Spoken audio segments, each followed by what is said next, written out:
Првата сладкогорчлива голтка. Да, но погорчлива е кога удира на твојот паричник. Твојот омилен утрински ритуал може би станува луксус, зар не? За само една година цените на арабика скокнаа за 58%, а робуста порасна за 70%. Некогашното ефтино зрно сега за прв пат ја престигнува арабика.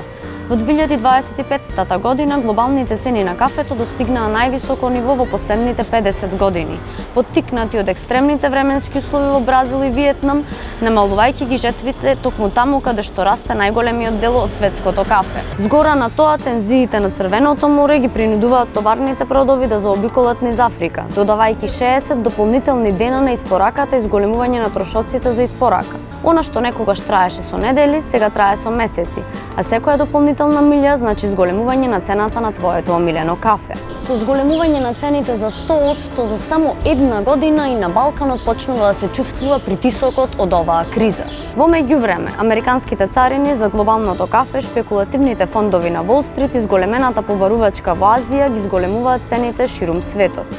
Твојата дневна доза на кофеин и задоволство сега е глобална криза во чаша.